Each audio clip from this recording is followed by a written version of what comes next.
ወንድ ልጅ ብዙ የታዘዘው ነገር አለ ሴቶች ግን እነዚህ አራቱን ነገር ካሟሉ የጀነትን ድርሻ የሚያገኙበት ሐዲስ ነው አቡ ዳውድ በዘገበው ሐዲስ ነብያችን ሰለላሁ ዐለይሂ ወሰለም ምን አሉ من ሰለት خمسة አሉ አምስት ወቅት ሰላት የሰገደች ወሳመት شهرها ረመዳንን የጾመች وعطات زوجها ባሏን የታዘዘች يقال لها ለሷ ይባልላታል ادخلي ግቢ جنة ግቢ ይሏታል من اي باب شئت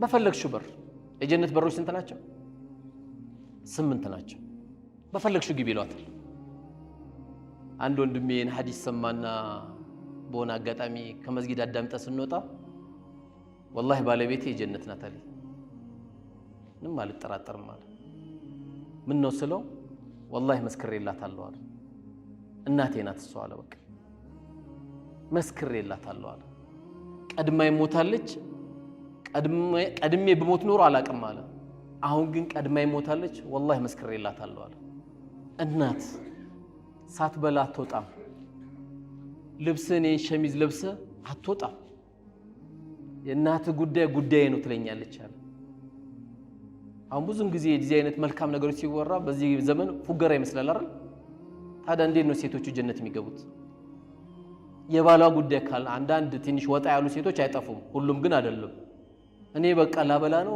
ላጠጣ ነው እንዴ ሸሚዙን ልከታተል ነው ምናምን ይለው እና ለምን መጣሽ እና በምን በኩል ነው ጀነት የምትገባው አንዴ ደንብ ያባረረው አንዴ ሀገር ውስጥ ግቢ ቂብላ ያዞረው አንዴ በራካፋ አካባቢ ሱቁ ጋር ችግር እየፈጠሩበት ይሄ ሁሉ መከራውን አሳልፎ የመጣ ባል እና በምን በኩል ነው ጀነት የምትገቢ እኔ በቃ ለዚህ ብቻ ነው ማብላት ማጠጣት ማልበስ እና ምንድነው የፈለግሽው አላህ በማብላት በማጠጣት በመخدምሽ ፍራሽ በመጠበቅሽ ጀነት የምታገኝ ከሆነ ከዚህ በለጠ ላንቺ መታደል አለ የለም እኮ መርሐባ በዩ ሴቶች በደንብ አዳምጡ والله እሺ የሚል ነገር ከለመዱ ጀርባቸው ላይ ሺ ነገር ባላቸው ይሰጣቸዋል አንድ እኮ አይደለም ሺ እሺ ውስጥ ሺ ስላለ ከተኮፈሰች እኩል ምታወራ ከሆነች እሺ የሚል ቃል የሚርቃቸው ከሆነ የመኖር ዋስተናዋ ቤት ውስጥ በጣም ከባድ እሺ ስትል ትገላለች ንብረት ደብቆኝ ምን ደብቆኝ ያሉ ተረት ከማውራት ሌላ የቀረቀረውን ያመጣልሻል አንቺ ብቻ እሺ በይ ሲገባ የራህመት ፊት አሳየው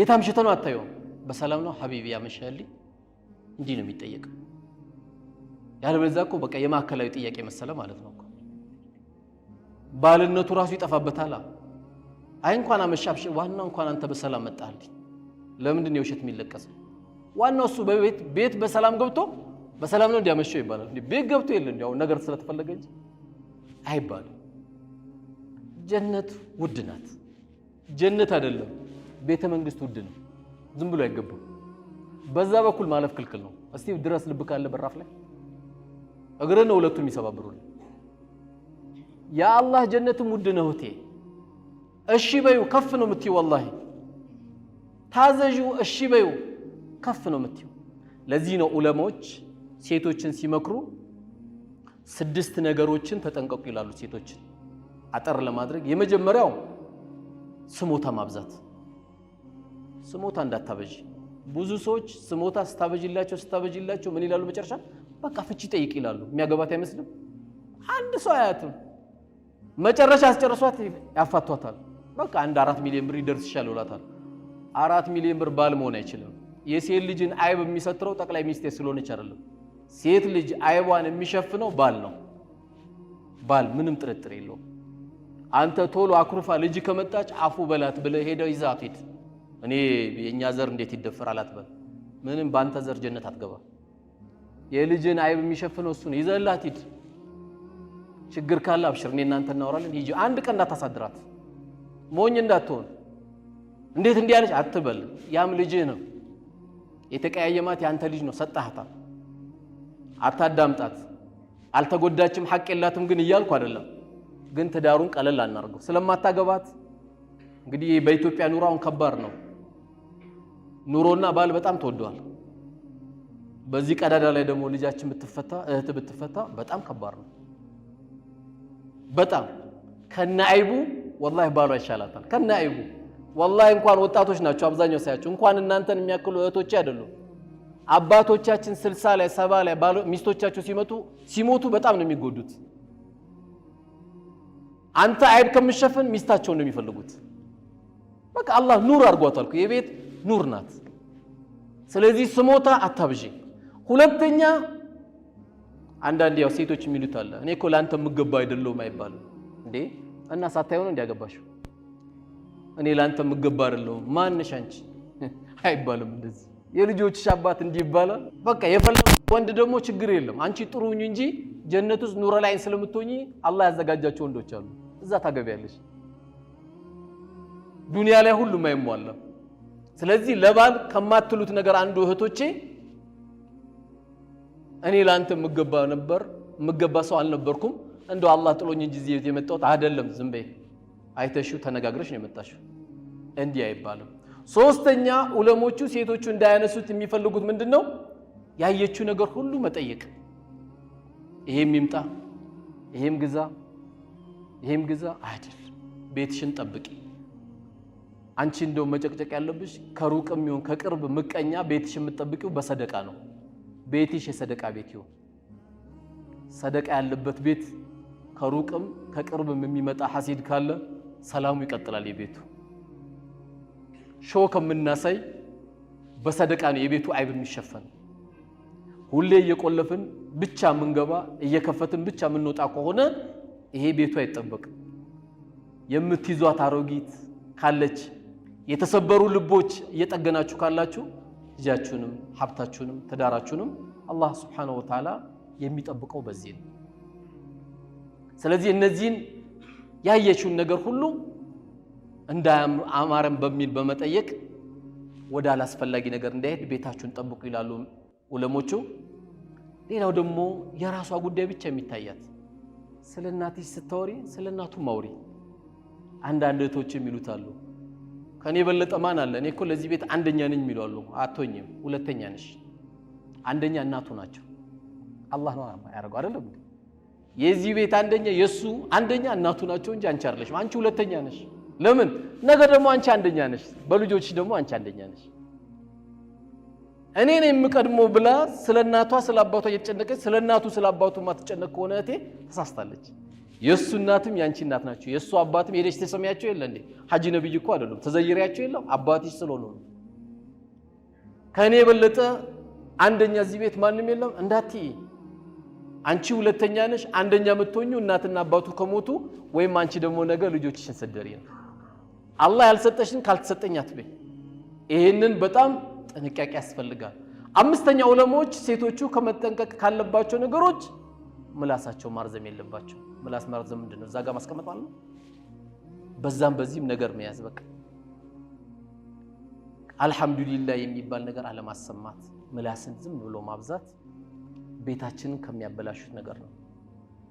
አንዳንዴ ያው ሙእሚን ይባላል ምላሱ ያለው ጀርባው ላይ ነው ይባላል ወይም ከኋላ ነው ይባላል። ምን ማለት ነው? አስቦ ስለሚናገር ምላስ እዚህ ጋር እንደተቀመጠው ዝም ብለ መዘረጋ ከሆነ በጣም ሰው ተሰብርና እንዴት ትመልሷል? ወጥቷላ። ሙእሚን ግን ከኋላ ነው ምላሱ ከተባለ ያስብና ይናገራል። ድንገት ሰው ጎዳ ይሆን በዚህ ንግግሬ ይሄን ቤት አበላሽ ይሆን ብሎ በጣም ይጨነቃል። ስለዚህ እህቶች መጠንቀቅ ካለባቸው ምላሳቸውን በጣም አድርገው ጥቡቅ ሊሆን ይገባቸዋል። በቃ በአላህና በመጨረሻ ቀን ያመነ فليقل خيرا أو ليصمت ወይ መልካም ንግግር ይናገር ወይም ዝም ይበል አሉ። በጣም የሚያጅቡ አሉ። ቤታቸው ገብተ በልተ ያልጠገብክ የሚመስላቸው ደግሞ አስገራሚ ዱንያ ላይ ያሉ እንደዚህ አይነት ሴቶች የምትላቸው والله ብዙ አሉ። የባሏ እናት ሲመጡ እዚህ ላይ የምታስቀምጣቸዋለች። ያው ዛሬ በጣም አስቸጋሪ ነው። አላህ ግን ያዘንላቸው አሁንም አሉ። ለዚህ ለቆሸሸሽ ዱንያ እናቱ ስለመጡ ወይም አባቱ ስለመጡ በቃላት የምትሰብራቸው ከሆነ እንዴት ይቆያል ይትዳል? ሰው እናቱን ያኮርፋል። ይሄን የመሰለ ልጅ የሰጠችሽ እናት ነው የምታኮርፊያት? ይሄን የመሰለ አባት ነው የምታኮርፊው ይሄን የመሰለ ልጅ የሰጠሽ እኮ አባት ነው ከሱ ጀርባ የተገኘ ልጅ ነው ልጅ በእነዚህ ላይ በተለይ ጥንቃቄ ያስፈልጋል አባት ለምንድን ነው የማይመጡት የታረደው በግነሱ ካልቀመሱ ማን ያልቀምስ والله ለነሱማ ጥሩ ካልሆንክ ለኔ ጥሩ አትሆን ብለሽ ስቲ የበለጠ እዚህ ላይ ያረግሻል ቼቼ ነው የሚያረግሽ والله ካንቺ የበለጠ ከፍ ያለ ሰው ማንንም የለም ሴቶች አራዳ ሆኖ አራድነት ያለን ኮስሞቲክስ በመግዛት አይገኝም እሱ አይደለም እንዳይመስላችሁ አራዳ መሆን ያለባችሁ ባሎቻችሁ በምላስ ወንድ ልጅ ወላይ ጀል ነው ሞኛቱ ነው ወንድ ልጅ በፍቅር ማሸነፍ ከቻላችሁ ታንበረከኩታላችሁ ተንበረከኩ በሉት ወላይ ይንበረከካል በልህ ከመጣችሁበት በቲቪት ከመጣችሁበት ቤታችሁን ታበላሻላችሁ ይው ዛሬ እዚህ ጋር ያላችሁ ሁሉ ልጆቻችሁም ይሄን ነው መምከር ያለባችሁ ለምንድን ነው የማይገዛው ባል እሷ በፍቅር ከመጣች والله ምንም ይገዛላታል ምንም እየገዙ ያሉ ወንድሞች አሉ ለምን ቤታቸው በሚስታቸው ሰላም ስላገኙ ስድስተኛው ስጦታ ሰጣ የምትመጻደቅ ደሞ አለች አላህ ከእንደዚህ አይነት ሴቶችም አላህ ይጠብቃል እኔ እንዲያርገል የሚሉ አሉ ይሄ ያው ሴቶቻችን ወይም እህቶቻችን በተቻለ መጠን ልንጠነቀቃቸው የሚገባው ነገር ነው ስለዚህ ሴቶቻችን በልጠታችን በተግባር የምናሳይበት ትልቁ አጋጣሚ እነዚህ ስድስቱ የተጠቀሱት ባህሪዎች ዑለሞቹም ያመጡት ያን ከላይ የተጠቀስናቸው አራቱን ነገሮች ባልን በመታዘዝ መልስ ባለመስጠት መርሐባ በማለት እንደውም አሁን በዚህ ዘመን ዩቲዩብ አለ ዋትስአፕ አለ ቴሌግራም አለ ቴሌቪዥን አለ ምን ይላል እናቶቻችን እኮ ፊታቸው ደምቶ አባታችን መቷቸው አላህ ይርሐመው አባቶቻችን መቷቸው ምን ሹሚ ስትባልኮ በሩ መተኝ ነው ግን የሚገርመው አሊፍና ያቆም እናቶች አሊፍ የኔና ያንተ እና ታሪክ ቁጭ ብለው ብነግራቸው ያሳለፉትና ለአባታችን ያላቸው ኢህቲራም ሰጣው የባል ሐቅ የሚባል ኪታብ ቀርቶ አይደለም ቀርቶ ነው እንዴ አይደለም ባል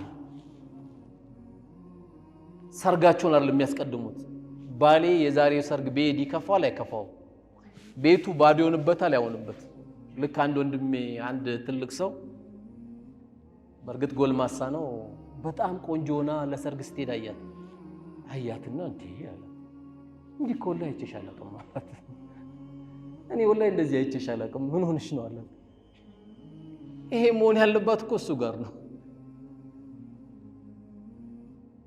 ለሰርግ ቤት የወጣው ፍጆታ እዛ ቦታ አይደለም እኮ ይሄን ጌጥ ማሳየት ያለበት ይሄን ጌጥ ማሳየት ያለበት ለዚህ ለባሏ ነው ወላሂ እንዲሆነሽ እኮ ነው አይተሻለቀም ማለት እንደው ምን አላት መጨረሻ ሲያስቃት እንዲሆነሽ ካሁን በኋላ ባገኝሽ አትንቀሳቀሽም ከዚህ ቤት ብሏታል ያው እንዳይጠልፉበት ነው ስለዚህ ሴቶቻችን ትልቁ ልናሰምር የሚገባው ነገር ባልን መታዘዝ ከምንም በላይ አላህ በሚያስቆጣው መልኩ ባላችሁ ካላዘዛችሁ መታዘዝ አለባችሁ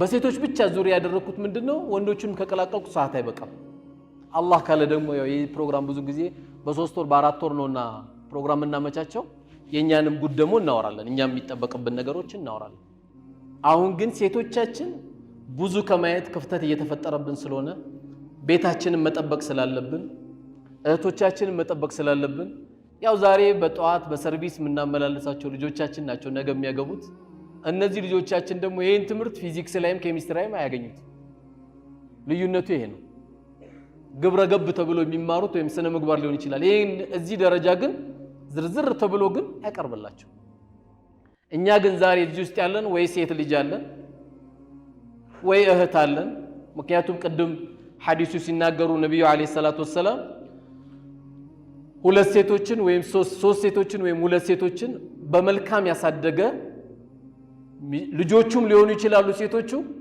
ወይም እህቶቹ ሊሆኑ ይችላሉ ምንም የሚያገኘው ምንዳ የለም ጀነት ግባ ቢባል እንጂ ነው የተባለው። በእህት ላይም መስራት ልክ በየቲሞች ምን ተብሎ ተነግሯል ሐዲሱ አነ ወካፊሉ የቲም ከሐተይን ፊል ጀና እንዳሉት ነብዩ አለይሂ ሰላቱ ወሰለም እኔና የቲምን የተንከባከበ ሰው ደረጃችን እንደዚህ ነው እንዳሉት። የግድ የቲም ያጎት ልጅ ሊሆን አይገባም፣ የወንድም ልጅ ሊሆን አይገባም። በየትኛውም አጋጣሚ የቲምን የተንከባከበ ሰው ደረጃው ምንድነው የሚሆነው? ይሄን የሚያክል ቅርበታችን እኔና እሱ ከረሱል ጋር ያለ ደረጃ ይሄን አክል። በሌላ አባባል ምንድነው የኔ ጎረቤት ነው ያሉት። ልክ እንደዛው ካንተ አንጀት ያልወጣችም ልጅ ብትሆን ድንገት አባቷ ቢሞትባት ወገን ከሌላት ሁለት ሴቶችን መንከባከብ ለዚህ ደረጃ ያበቃል እንጂ ልክ ማህበረሰቡ ላይ እንደሚፈጠረው ጅምር ላይ እንዳልኩት ሶስተኛውንም ሴት ወለደች፣ አራተኛውንም ሴት ወለደች፣ አምስተኛውም ሴት ወለደች። እንደውም ዛሬ የሚጨንቀው ወንድ መውለድ አይደል እንዴ? ሞባይል የሚቀማው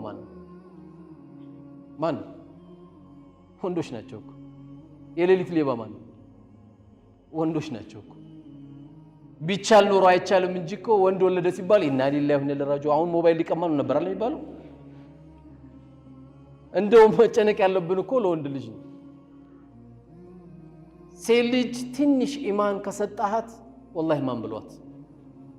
ዛሬ የኢትዮጵያ ሙሉ ዳዕዋ የያዙት፣ የመስጊድ ግንባታ የያዙት፣ የቲም እንክብካቤ የያዙት፣ መድረሳን የያዙት ሴቶች ናቸው።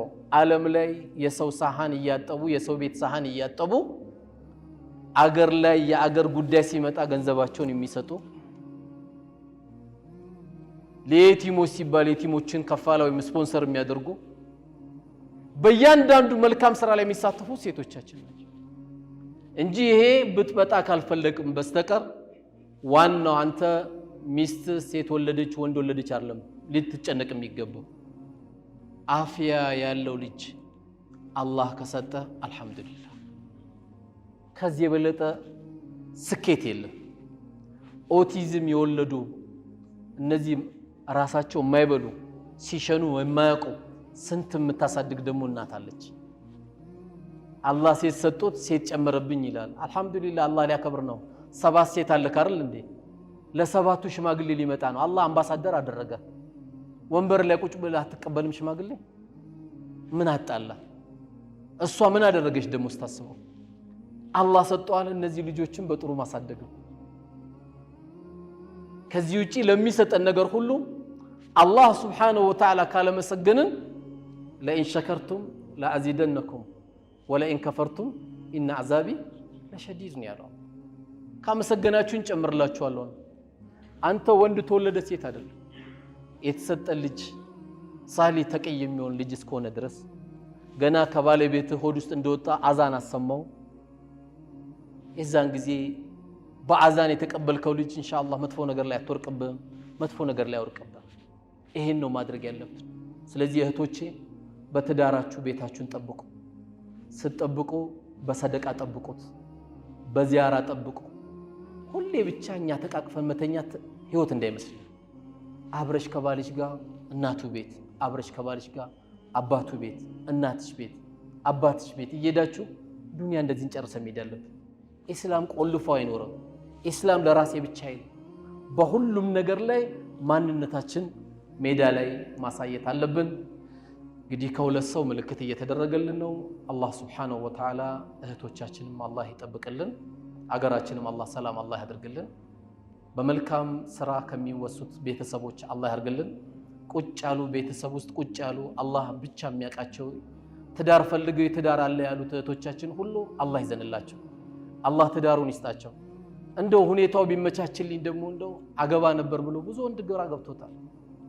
እንደው እስቲ ነይቱ ወንድሞች እኔ ወንዶችን አጋባለሁ ብላችሁ አንዳንዴ ዛሬ ካለብን ችግር አንፃር የ25 ሚሊዮን ብር መስጊድ ከምንሰራ የ5 ሚሊዮን ብር መስጊድ ሰርተን 20 ሚሊዮን ብር ወጣቶችን ደግሞ ስራ ብናስጀምርበት ሌላ አስገራሚ በ50 ሚሊዮን ብር እነዚህ ልጆች ደግሞ መስጊድ ይሰራሉ። አሁን ሰው ማዳን አሁን የሰው ግንባታ ነው የሚያስፈልገው ወቅቱ። እንግዲህ አላቅም መስጊድ ልነይቱ የፈለጋችሁ ወንድሞች ቀጥሉ፣ ችግር የለም። በአብዛኛው ግን አሁን የሀገራችን ትልቁ ስራ መሆን ያለበት ሰው ግንባታ። ሊያገባ ይፈልጋል፣ እንዴት ያግባ? ሊሸቅል ይፈልጋል፣ መንቀሳቀሻ ይስጠው።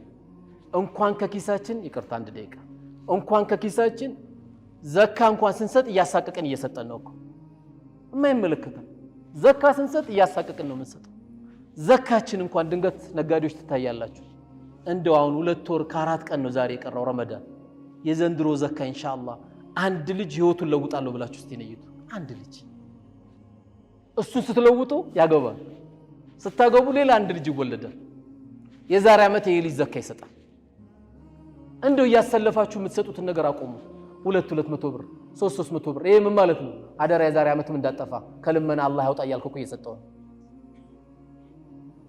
ቢያንስ እዚህ አካባቢ አንድ ሱቅ የሚከፍትበት ሰብስበ አንድ ግማሽ ሚሊዮን ብር ስጠው ሰው ይሆናል ባጃጅ ገዝተ ስጠው ሰው ይሆናል አሁን ሰው ማዳኛ እንጂ እኔ አሁን አንዳንድ ቦታ ቅርም ይልኛል ሂፍዝ ማዕከል አሬ ይሰራል ሂፍዝ ማዕከል አሁን የህዝብ ማዕከል ነው የሚያስፈልገው ወጣቱ የሚያድነው አካል ይፈልጋል ነይቱ ነጋዴዎች 50 ወጣት አጋቡ 30 ወጣት አጋቡ 20 ወጣት አጋቡ ሰው ግንባታ ለምን አንጀምርም ሰው ከገነባንስ والله መስጊዱም ቀላል መርከዙም ቀላል ዩኒቨርሲቲውም ቀላል መሰራት ይችላል ሰው ግንባታ ላይ መሮጣለም ካልቆምንስ አንተን ነው መጀመሪያ ሃንግ የሚይዝ በቃ በሎጬ ይቀበላል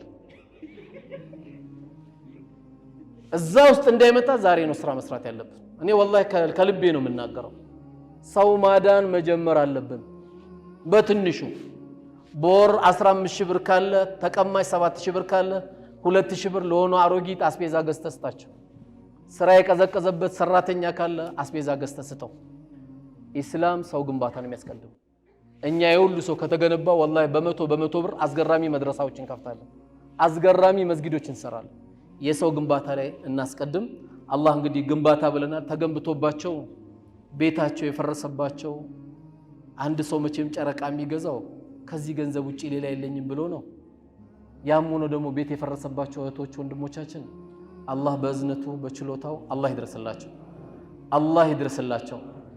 ይድረስላቸው አላህ አቤት አላህ ይበላቸው ወኪል አላህ ያውጣላቸው የፈረሰባቸውን ቤት አልቅሰዋሉ እልቅሻን የሚሰማው ጌታ አላህ ይስማቸው ቤት የሌለው ሁሉ አላህ ቤት ይስጠው የሰፋ ቤት አላህ ይስጠው አገራችንም ሰላም አላህ ያርግልን በሰሜኑ ያገኘነው ሰላም አላህ በወለጋውም ሰላሙን አላህ ያምጣልን በሁሉም ቦታ አላህ ሰላሙን አላህ ያምጣልን ብጥበጣውን ፈልጎ አገሪቷን የሚያምሰው አላህ በራሱ ህይወት መሽጉል አላህ ያርገው ሰላሙን አላህ ይስጠን አገራችንም ሰላም አላህ ያርግልን ረመዳንም እንዲሁ እንደተቀመጥነው ማንንም ሰው ወደ ቀብር ሳይሄድብን ከሚደርሱ ሰዎች አላህ ያርገን ከሚጾሙ ሰዎች አላህ ያርገን ጾሞን በቀጣይ የምንጠብቅ አላህ ያርገን አላህ ይሰብስበን የትክክለኛ ጾመኞችን አጅር ከሚያገኙ ሰዎች አላህ ያርገን እዚህ ቤት እንደሰበሰበን አላህ ጀነት ውስጥ ከሚሰባሰቡ ሰዎች አላህ ያርገን ቲቢትም ኩራትም አላህ ያንሳልን የወንድም ፍቅር አላህ ይስጠን የዳህ ፍቅር አላህ ይስጠን የየቲም ፍቅር አላህ ይስጠን የደካማ ፍቅር አላህ ይስጠን አይናችን ሁሉ ምናየው አብታም ነውና አይናችን ዳህ የሚያይ አላህ ያርገው ለዳህም ምናዝን አላህ ያርገን ስናዝን ነው የሚያዝንልን አላህ እዝነቱን ያወርድልን ረህመቱን አላህ ያፋፋልን ከፍ አላህ ያድርግልን እኛም በላ ኢላሃ ኢላላህ ከሚኖሩ ሰዎች አላህ ያርገን በላ ኢላሃ ኢላላህ ከሚሞቱ ሰዎች አላህ ያርገን በላ ኢላሃ ኢላላህ ከሚቀሰቀሱ ሰዎች አላህ ያርገን በላ ኢላሃ ኢላላህ ጀነት ከሚያገኙ ሰዎች አላህ ያርገን هذا وصلى الله على نبينا محمد وعلى اله وصحبه وسلم والسلام عليكم ورحمة الله وبركاته